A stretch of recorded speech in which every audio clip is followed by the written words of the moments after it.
So the short jokes start already. Okay, all right. Good morning, my name is Ronald White, and I'm an alcoholic. I want to start off by thanking Jimmy and the Jersey Shore Roundup Committee for asking me to come out and share.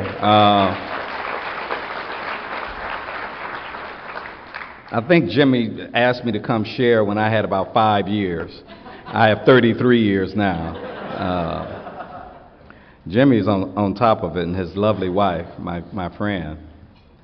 I was talking to Debbie Davis, one of our presenters this afternoon, yesterday, about a feeling that had come over me as I was sitting here, and I think I maybe had just listened to Charlie, who I love and admire greatly, he and his wife. And I talked about this overwhelming desire to not let you guys down, to not disappoint, to not, this. Shit, I'm a little black kid from South Central Los Angeles, and I'm on the Jersey Shore, right? And, man, you couldn't have told me. See, the desire that I have is for everybody to look at me, but then don't look at me, right? Because I'm afraid that if you look at me too closely, that you might see these fissures, these cracks, these flaws. Step 3 is an amazing step. Charlie Parker, thank you so much for last night, laid out steps 1 and 2 beautifully. This powerlessness of both mind, body, and spirit. And then we get to the bridge, step 3. Step 3 is the bridge from the problem to the solution. My home group is a group called the Never Too Early Big Book Workshop. We've been meeting since November of 1987, and we started in my mother's home. My brother Ralph and a good friend of ours, Leon M., we call him Strange. He calls himself a strange alcoholic, as if all of us weren't. We were hungry for what the book had to offer. I had been a little bit over a year sober at that time. My sobriety date is July the 14th of 1986. And at that time, I was walking around in the rooms of Alcoholics Anonymous, and I'm a kind of a smart guy, I think. I have a little bit of intelligence. I had had some academic accomplishments. As a direct result of the disease I suffered from as a child, I escaped in books and in fantasy oftentimes. I didn't drink until I graduated from high school because I didn't want to be like my father, who was a drunk. And so I did this escape early on, and this escape helped me be book smart. And as a direct result of that, I got good grades. I was able to matriculate through school. I was on the honor roll at every school I went to. I got a scholarship to college at a private Jesuit school. I'm a Southern Baptist kid. I don't know nothing about Catholicism, except they gave me a free ticket as a result of my grades. And so I went to this school, Loyola University was called, Loyola Marymount University it's called now in Los Angeles. And I got through that. I went to law school. I graduated from law school in 2.5 years because after all, I'm addicted to whatever it is that I do. And so I went to summer school after first and second year of law school, and I graduated from law school early in 2.5 years. I take the bar exam even before my graduation. I passed that the first time out. I'm a practicing attorney at age 24. I become one of the youngest black attorneys ever to practice law in the state of California. And by the time I'm 30, I'm sleeping on my mother's floor. I'm stealing the food out her refrigerator, cooking plates for people around the neighborhood. Now, I need to stop at this point. See, I'm doing a really quick run-through of my story because I really want to focus on this step. However, when I speak, I'm usually looking people in the eye and stuff, making sure that I'm making contact, making sure that, and it looked like everybody's looking away, and then I realized it's these damn screens that Jimmy has set up, or I should say that Lee has set up, you know, and the people looking away, and I'm thinking, damn, am I that dull already? What's going on? They looking at the game, or what's? But then, oh shit, I look good. Oh, I'm sorry. I said that's oh, get a little distracted. I'm in step 3. I am selfish and self-centered. The disease of alcoholism, which centers in my mind, centers in my thinking. Charlie Parker laid it out last night on page 23. It talks about that the real problem centers in the alcoholic's mind rather than in his body. That if I never took that first drink, I would never have to be worried about the craving, that madness which takes place in my body, which compels me to do the unimaginable. I don't know about y'all, except I did stuff that I never dreamed that I would do after taking the first one. Except the most insane thing I ever did was take the first one knowing what was going to occur afterwards. Now, a lot of times I will lie to myself and say I didn't know because my head, this obsession, this thought, that overrules all rational thought, that constantly whispers to me, this time it's going to be different. Doesn't always say it like that. It sometimes say, if you just give your mother your money to hold for you, you'll be safe. If you sometimes just put your money in money orders and mail it back to yourself, you'll be all right. If you put your, you put the drinking money in the front pocket and you put the rest in the magic vault, the back pocket,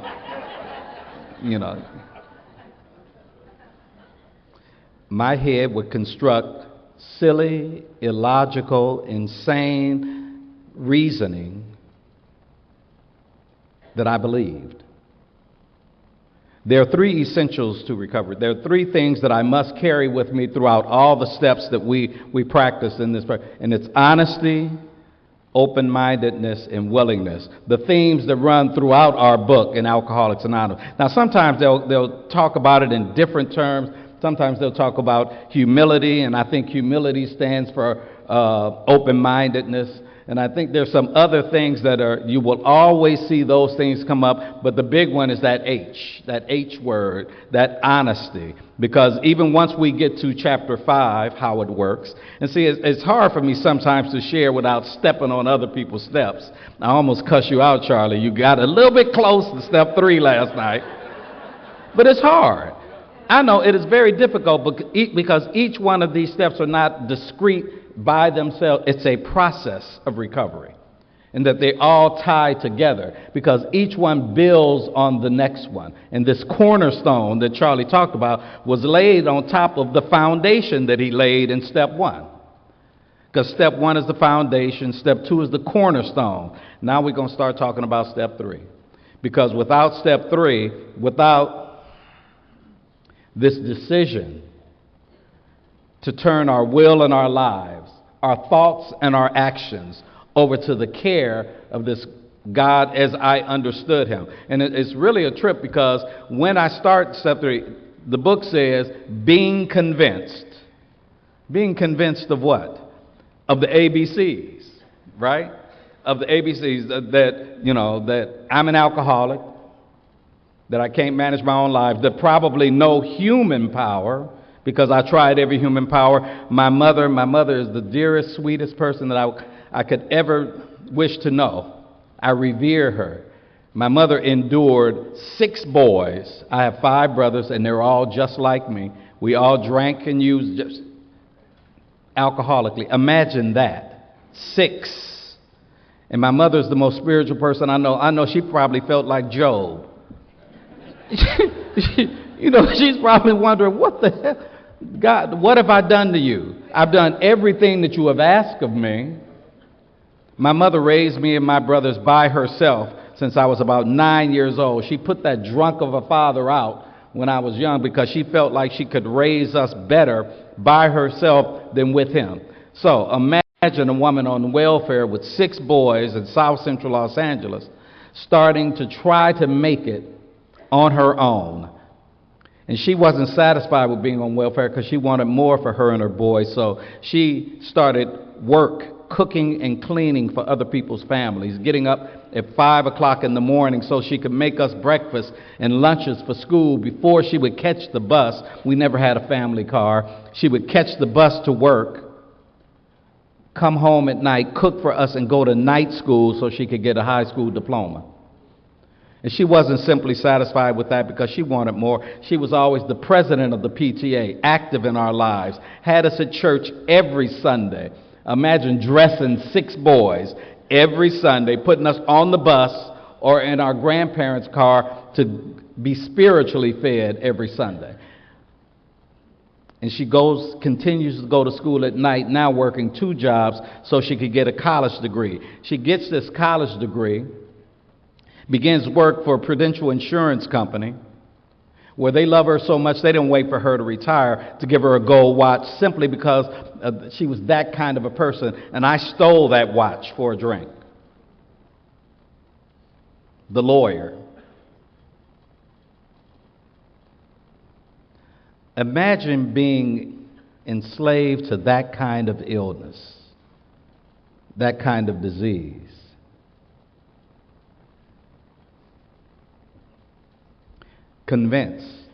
Being convinced. We were now at step 3, which says that we made a decision to turn our will and our lives over to the care.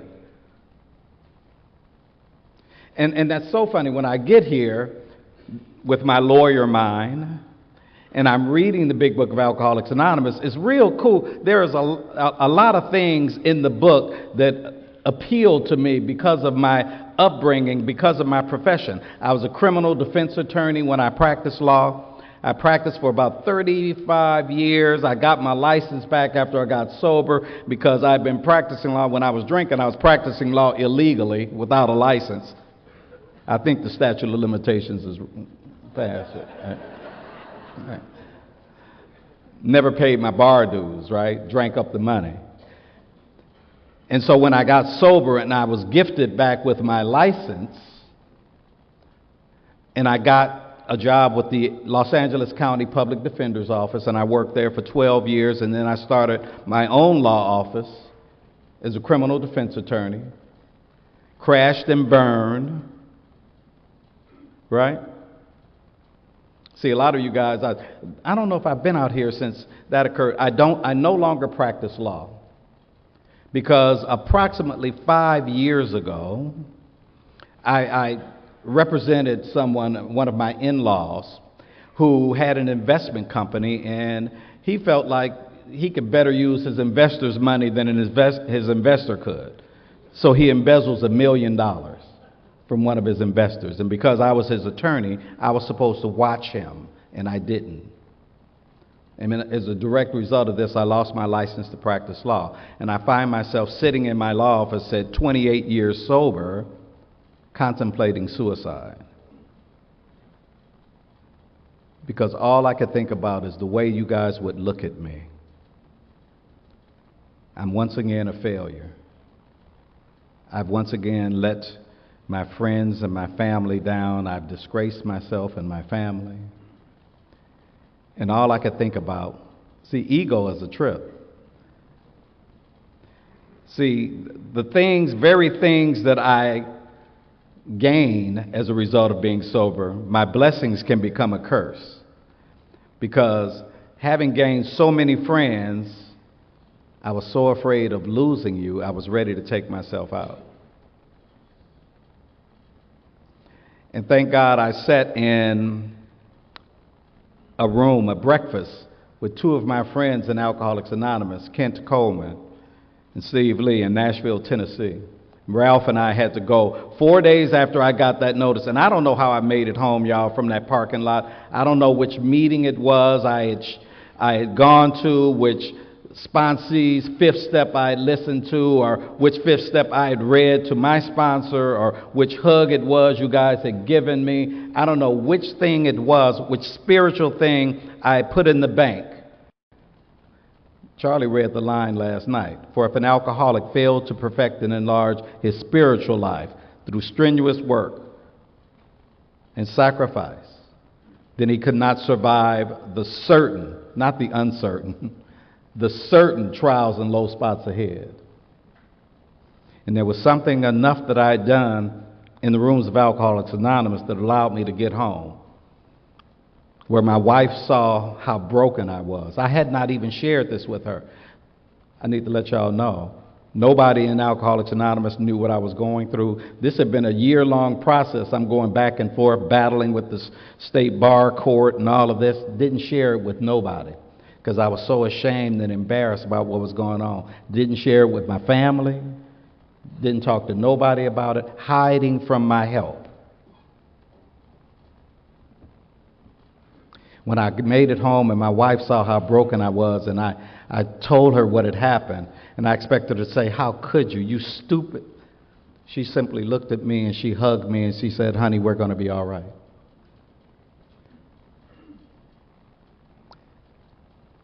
And when I had to go see that mother that I had made so proud when I had gotten sober, who had been to many things along the course of my sobriety, and I had to go tell her, and we cried, and she said, "Son, you're going to be all right."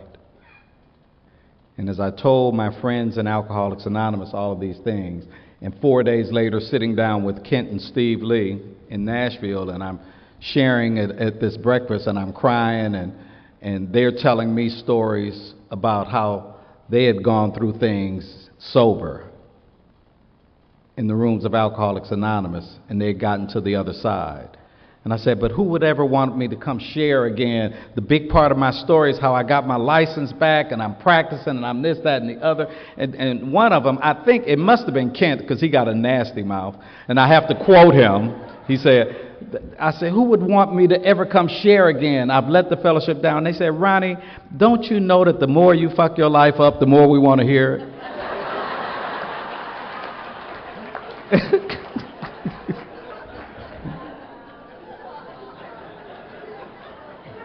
A direct quote.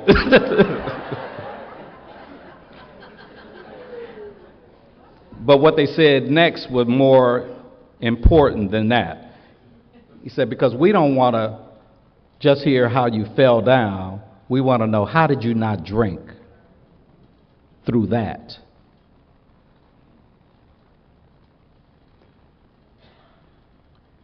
Being convinced that any life run on self-will, self-propulsion, me thinking I know what's best. I am the actor who wants to write the script, who wants to run the show, who wants to direct everything that's going on. I got the lights, I've got everything like that. The evidence of my life, even as I got sober. See, I could talk about my life before I got sober, because alcohol really devastated me, and it made me do all kinds of illogical, insane things. But even sober, I like to talk to guys as a direct result of what occurred to me. And see, I talked to Ellen. Ellen is an amazing person. I wish if anybody who was here Friday morning knows. And she and I are talking and stuff, and I said, God always does for me what I can't do for myself. Prior to my even losing my license, I've been sitting down with some friends talking about how tired I was of practicing criminal law. Damn you, God. Have to be so dramatic, right? You know, yes. Can't just ease me out of it, right? You know, just gotta. Because it had been wearing on me spiritually. It had been taking a toll on me, and I had become so much more closer to the kind of guy I had been before I got sober. Full of self-will, because when you have clients who are dependent on you, who are running your, you know, their freedom depends on you and your actions. You kind of, lawyers and doctors are kind of, some folks in the room know what I'm talking about. After a while, you start feeling this sense of power. You start feeling this sense of management in other people's lives. You start feeling this thing, and I start becoming the kind of guy who is described described in our book and how it works, right? After it says being convinced, because I'm the guy who is driven by 100 forms of fear, self-seeking, self-delusion, resentment, right? All of those things that the book describes, a lot of self, right? Because what happens to me is this. I am the guy who thinks I know what's best for you. Now, mind you, the evidence of my life should show me that I'm not too good in the management business, and yet and still I think I know what's best for you. I'll give you a slight description of Ronald White as the book describes me, where it says that we're those people who do things that I'm driven by 100 forms of fear, self-delusion, and I do things that if I trace back things that happened to me in the past, I've made decisions based on self that later placed me in a position to be hurt. After I lost my license, my wife who had not worked for 25 years, got a job again because she stepped up to the plate. Because the only thing I had ever done was practice law. And as a result of being disbarred, I could no longer practice law. And I'm 59 years old, and I've got to try to change my entire life around, and I don't know what I'm going to do. And for 2 years, I don't work. And my wife virtually carried us, my wife and the people in the rooms of Alcoholics Anonymous. I start getting back on my feet about a year and a half later, and a friend of ours gives us some tickets to either see the Lakers or the Clippers at the Staples Center in downtown Los Angeles. Now, my wife and I, when I was rolling as this lawyer, we used to go out to events all the time and do things big, and there's a great restaurant right down the street from the Staples Center called The Palms. The Palms has a great menu, right? And my wife and I used to love to go there. We had not been there in 2 years because of this drought that I put us in. So I have this bright idea. I got a couple of dollars in my pocket and stuff, and I say to my wife, look, we've got these tickets to go see the game. Why don't we go to the Palms? We haven't been there in a long time. And my wife is just so excited, and I'm thinking, you deserve this. I'm really going to treat you. You've been carrying us, right, Harold? She's my queen. And so we go to the Palms, and we step inside, and it's just like these memories of the past just wash over me. And when we go in the Palms, now the Palms not the cheapest place in the world. Now, you know, they got a nice menu and all this. And my wife and I, we sit down and we look the menus over, and my wife says to me, honey, what's our budget? What's my budget? And me being so magnanimous, I say, whatever you want. Because she deserves it, Charlie. And I say, get whatever you want. And so she starts to get whatever she wants.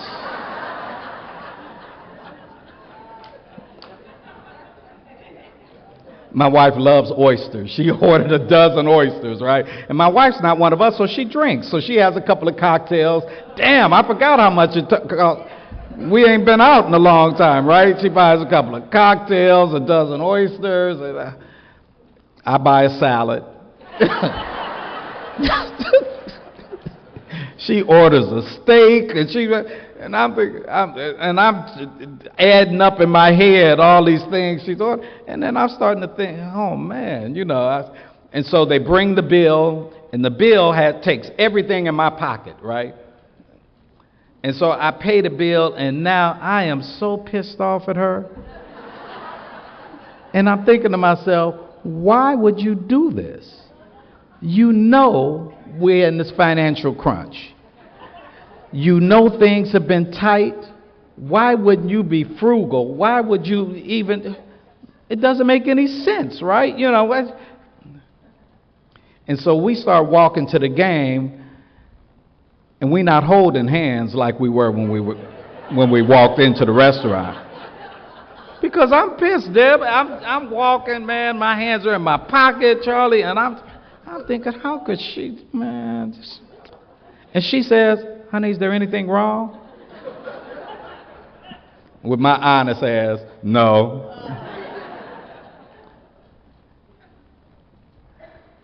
And it was one of the worst days of my life. We walk into the Staples Center, and this is supposed to be one of the most happy occasions in our life where we're starting to get over the hump, and instead, I ruin it. And I don't tell her what's wrong with me. And I'm thinking to myself, you have just ruined, I don't think I've just ruined everything. I'm thinking she's just ruined everything.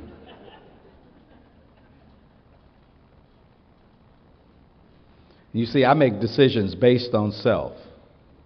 As I later ran that back through, and unfortunately, I talk to you alcoholics about things when I'm pissed off, and I start telling you guys, how could she do that? You know, why was it? They said, oh, hold up, Ronnie. Wait, didn't she ask you, what's my budget? And I said, oh, shit.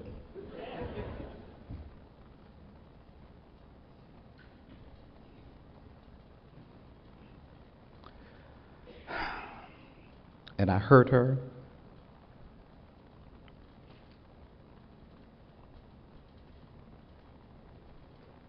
Because I step on the toes of my fellows and they retaliate seemingly without provocation. And I invariably find that I've made a decision based on self. I fear looking bad so much that I will do things that will hurt me and hurt you.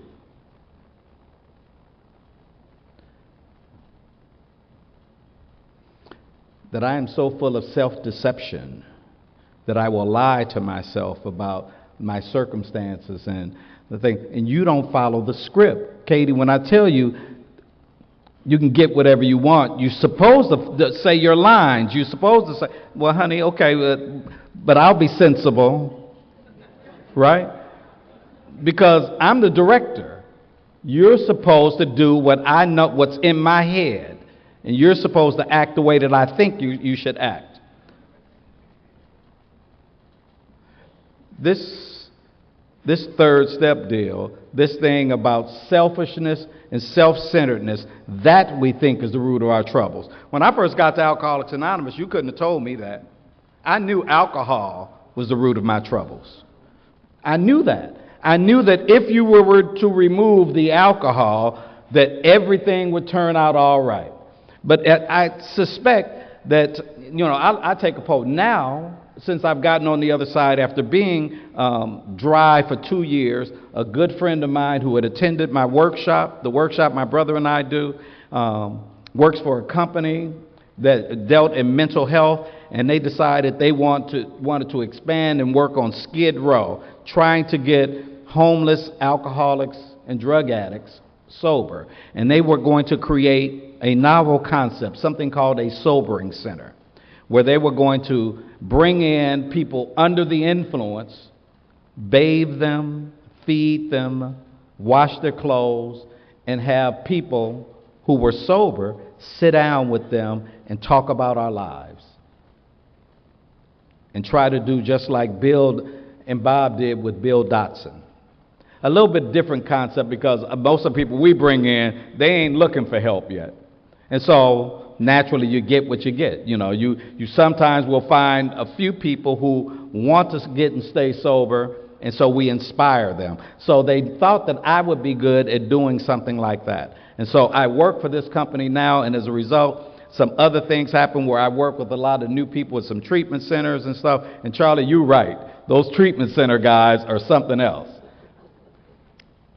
Thankfully, they had a meeting, an AA meeting in one of those treatment centers, and they had me share at their opening meeting. And when they heard me share, the people in that company said, look, we've got a lot of people running these groups in here, clinical people and therapists and all that. We ain't got nobody that's sharing what you're sharing about the big book of Alcoholics Anonymous. And we want you to come bring a group into our facility, because we know that once they leave from here, they need to know where to go. And so I do that now. When I sit down with our new friends and I ask them their sobriety date, and they go around the room and they say various things, and I say, well, do you think that alcohol is your problem? They say, yeah, that's it. If I could just get... I said, well, wait a minute. You haven't had alcohol in a month now, right? Why are you sitting in this circle? If alcohol is the problem, in fact, why are all y'all, it's about 600 of y'all in here right now. If alcohol is the problem, has anybody in here drank today? But your asses are still sitting in here. And I'm in the circle. And there's a reason for that. Because I understand that the problem that I suffer from, alcohol is but a symptom of the problem. And I like the way you said it, Charlie, last night about this disease, about these things, the eating of the strawberries and how it manifests in swelling. When I drink, the manifestation of my allergy is the craving, right? Well, I must have more. But take that away. See, and there's that other part of my disease, which is this obsession. Because I've never stolen to get strawberries, right? That when I know anybody who has a peanut allergy, they've never craved peanuts anymore. They've never obsessed it. They've never wanted to do it. There is something about this disease, however, that transcends anything that you might want to think about in a rational fashion. In fact, for me, it is a subtle form of insanity. And once you remove the alcohol, that dis-ease and that discomfort, that irritation, all of the things that I used to seek ease and comfort from, which alcohol used to give me, and for some reason my brain does not want to accept that it has stopped working. That my brain still wants to tell me this time it'll be different.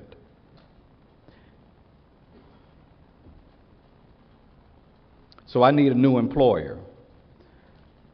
I need to have a new way of thinking, but it just doesn't come. It says, the book says, and I love the way it says we could be, philosophically comforted, we could be, morally, and all these kinds of, but guess what? The needed power wasn't there. And so I needed this power source that we found in step 2, but how do I get to the power? How do I get from the problem to the solution? I make a decision to turn my will and my life over to the care of a power.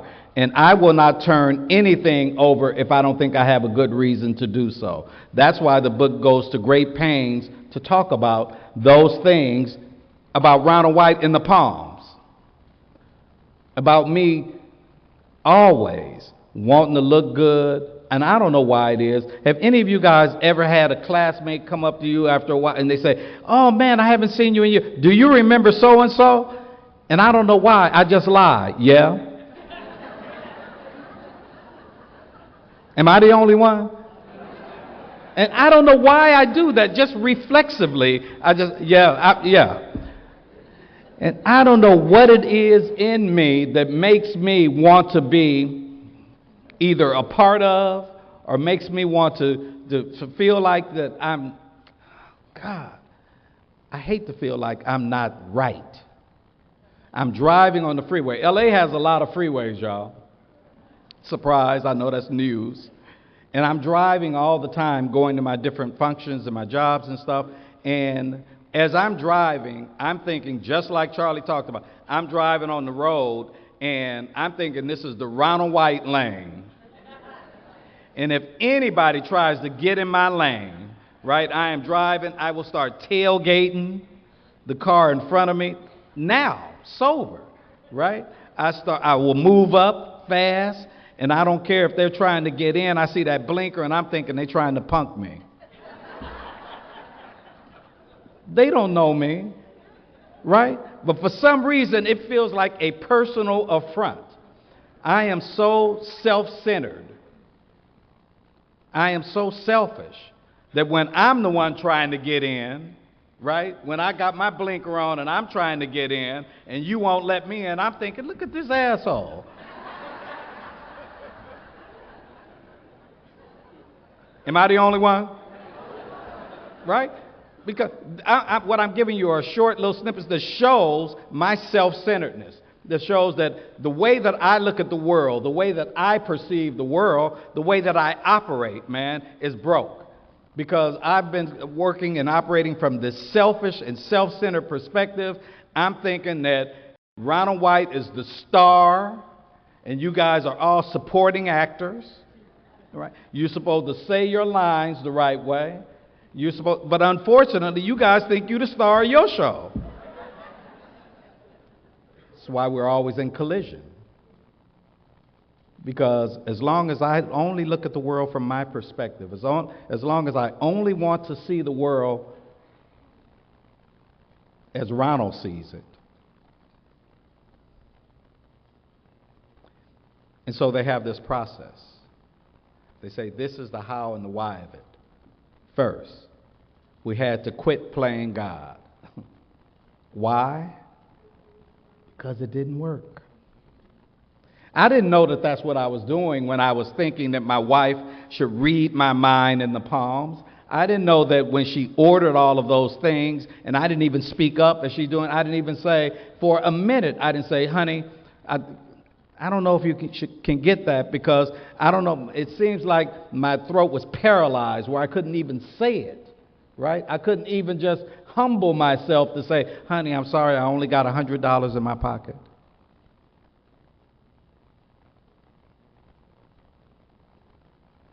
I don't know why I couldn't tell you guys when I was going through that with the state bar, why I couldn't share it at one of my meetings. Y'all, I'm in trouble.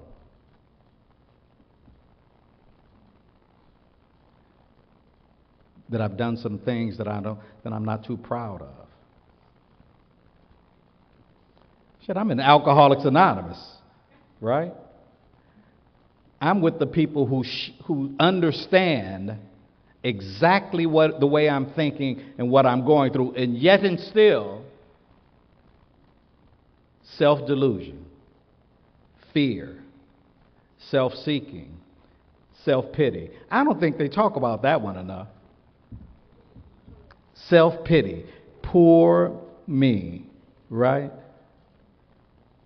I've done all this shit all this time, man. Don't I deserve something? You know, shouldn't I get some breaks? You know, forget the fact that I'm the one that caused it all, right? That I set the ball rolling, that I set it in motion. And so this book, I love the book Alcoholics Anonymous so much. Since November of 1987, since we started with 12 people in my mother's house, we have grown to over 200. About 250 people come to our workshop every Sunday morning. And every Sunday morning we open this book, Alcoholics Anonymous, and we read paragraph by paragraph, and we stop and we share on it because there is so much meat in this. And I told y'all, I love reading because it was my escape. And coming here, the pure reading of Alcoholics Anonymous, it can get kind of, overly dramatic sometimes. It can get real corny sometimes.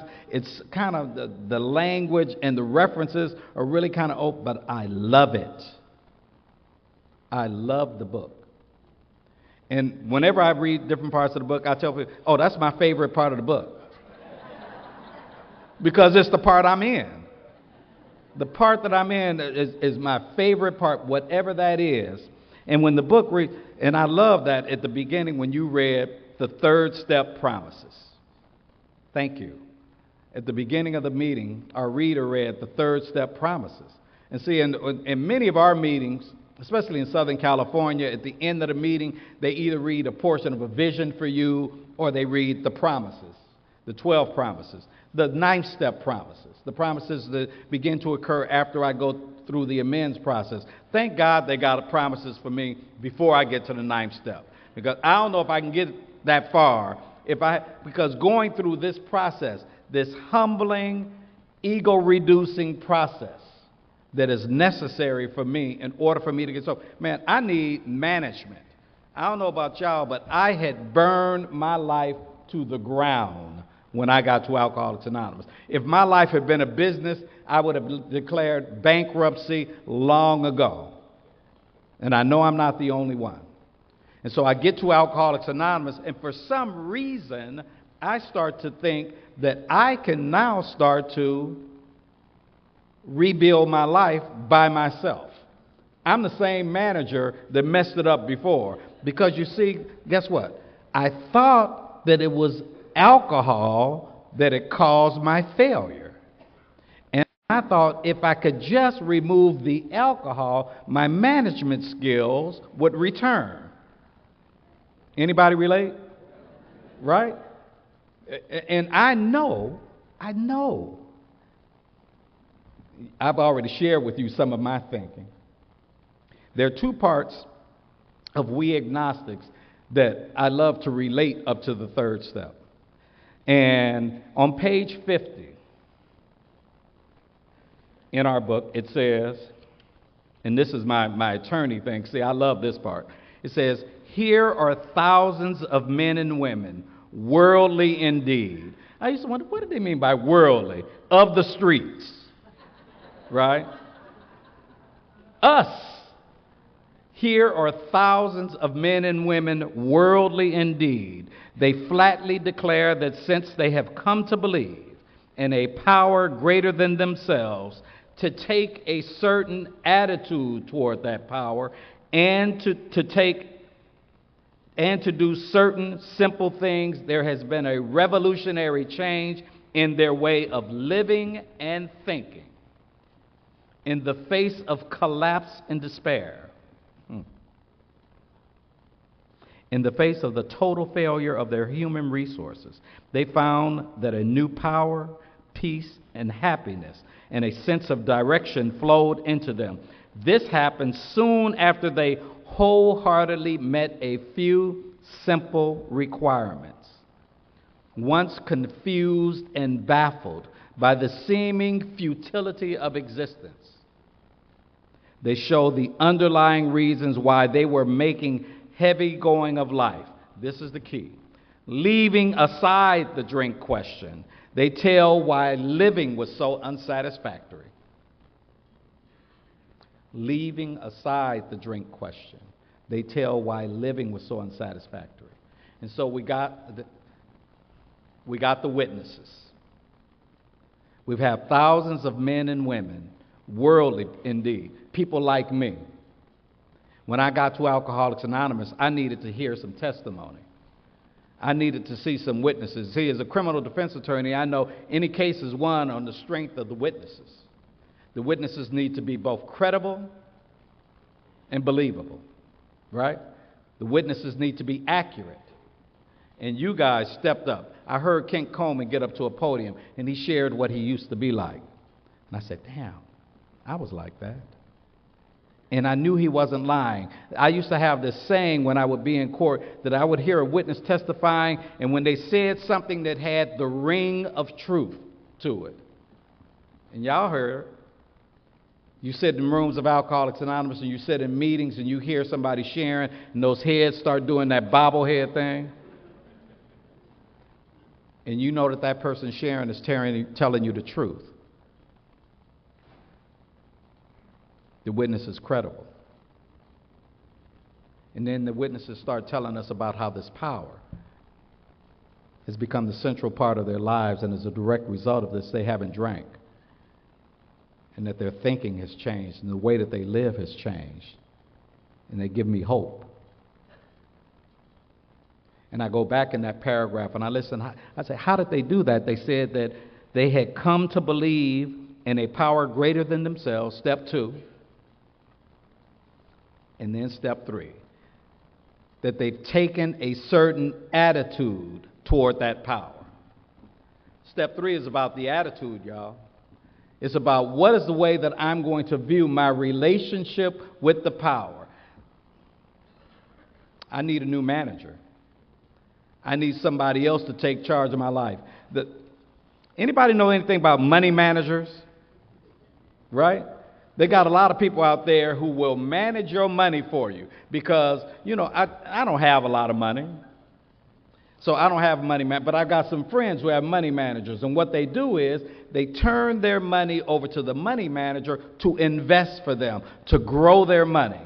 Because they know that they don't possess the skills nor abilities to grow their money right. They screw it up. they spend too much, they spend frivolously, they make bad investments, they do all that. So they turn it over. And when you go to a money manager, you don't just go to anyone. You get references, right? You get somebody to refer you to somebody that you know is on. You don't want somebody that's going to run off with your money. You want somebody that is dependable and reliable, right? And so you ask your friend. I asked Debbie, Debbie, do you know a good life manager?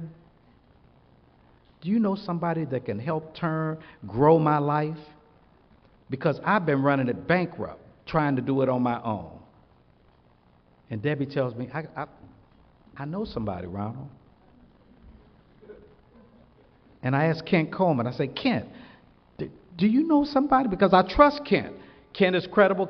Kent is a good friend. I know he wouldn't tell me anything. And Kent tells me the same thing as Debbie. And I go to Bobby and I say, Bobby, man, I've been hearing about this manager, right? And I go around to my friend, and all of you guys tell me about the manager. You guys tell me about this manager that will grow my life. And I become convinced on the strength of your testimony, on the strength of your references, to try this. To try this deal, this new manager. And so they've got this, they say, okay, Ronald, with any manager, you got to enter a contract, right? You have to make an agreement for the investor, right? Because when you turn your money over to a money manager, whose money is it? Yours or the money manager? It's yours. The money manager is only taking care of it. And so when you turn your life over, it's still your life. However, you have given it over to new management. And in order for you to do that, what you have to do is this, Ronald. You have to make this agreement to give the manager something. Well, what do I have to give? You need to turn over your will and your life, your thoughts and your actions. And I was thinking, oh, man, I don't know. Bankrupt, right? You know, I ain't got shit, right? You know, all I got is this, right? You know, and they said, guess what, man? Whatever it is you have, turn it over to this manager, and this manager will grow it.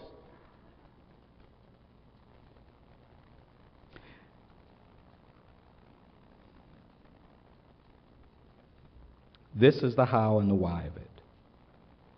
First of all, we had to quit playing God. I had to quit being the manager. Why? Because it didn't work. Next, we decided that hereafter in this drama of life, God was going to be our director. He is the principal and we are his agents.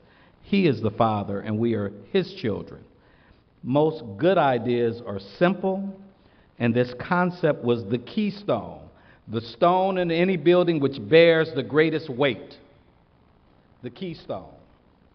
We've heard about the foundation and the cornerstone. Now we're talking about the keystone, because this is the one, man, this is the one that when I put it in there, man, if I keep this one in there, I got a chance.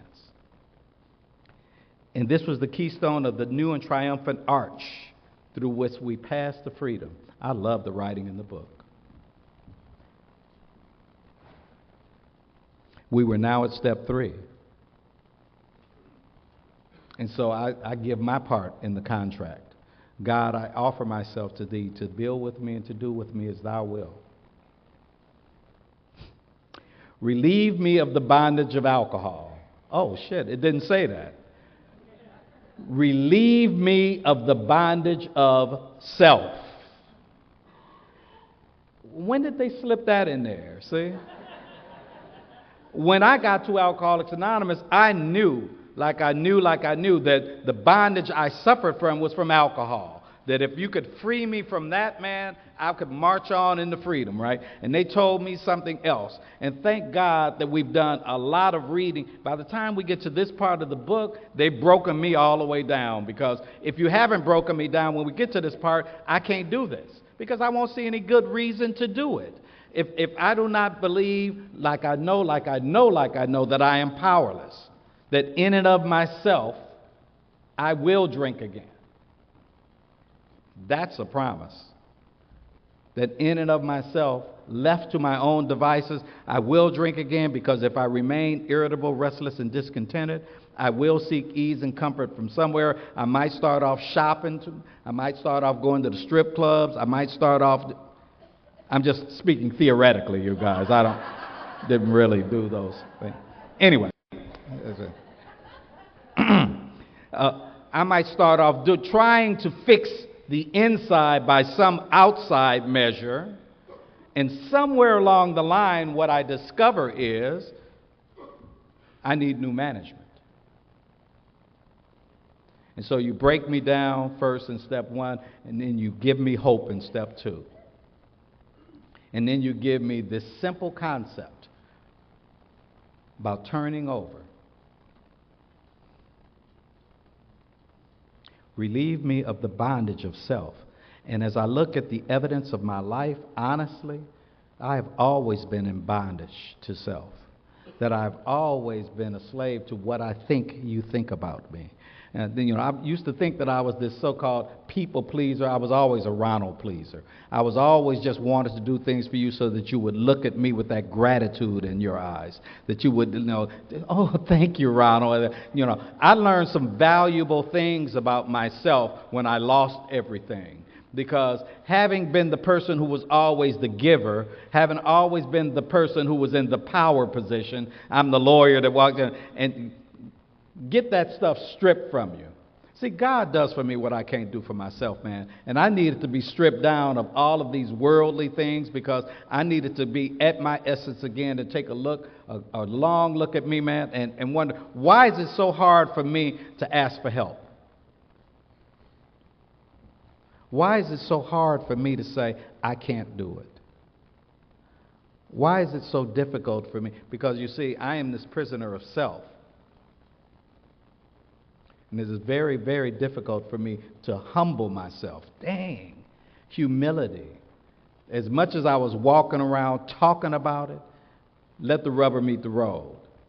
When you really have to humble yourself. Start asking for help. And the abundance of which I have been blessed has started being the thing blocking me from my relationship with the power.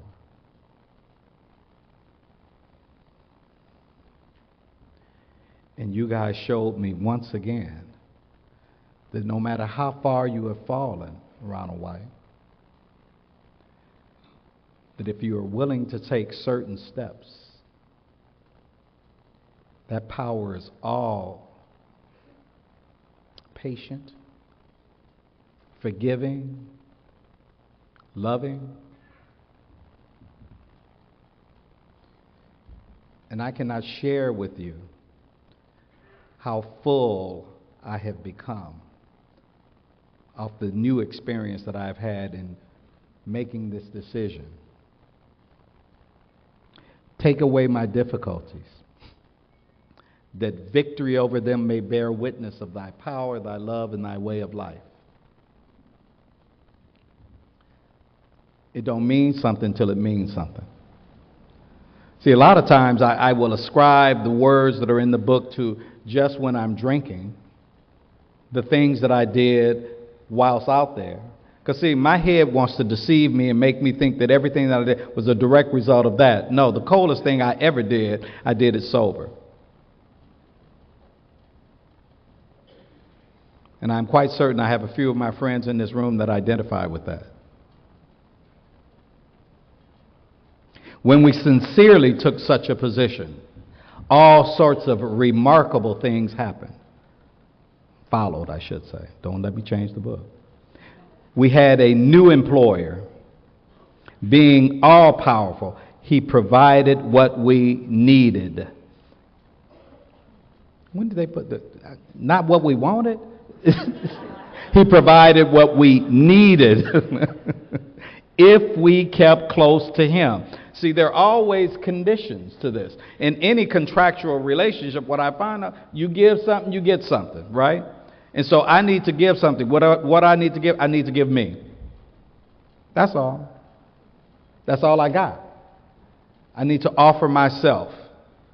And as a direct result of that, all sorts of remarkable things have happened. Okay. Established on such a footing, we became less and less interested in ourselves, and then they always want to get, personal. Our little plans and designs. Aren't my plans big, right? Right? Our little plans and designs. Because I looked out my window this morning, and I looked at the ocean. Right? Now I live in Southern California. My son works at a restaurant in Redondo Beach, and so I see the Pacific Ocean all the time. And I sometimes, because I see it all the time, sometimes you just get desensitized to the beauty and the awe that I should have when I'm looking at God's creation. But I'm looking out my window this morning, and I felt the presence of God. And I am so grateful that I have the opportunity to once again make a commitment to do His will, not mine. To become an instrument of His work, for me to be a vessel. And I understand that when I get up here and when I do this, that's all I'm doing. I'm trying to be a vessel. I try to share my difficulties, share my frailties, my flaws, in the hopes that someone would be able to identify with it and that they might see that they too might need to do this spiritual contract that step 3 is all about. Jimmy, thank you. Thank you for giving me the opportunity to come and share my life with you guys. And I want to thank everybody in this room. You're about to hear some other amazing speakers today, some of my favorite people in life. And my employer has allowed me to do that. Thank you for letting me share.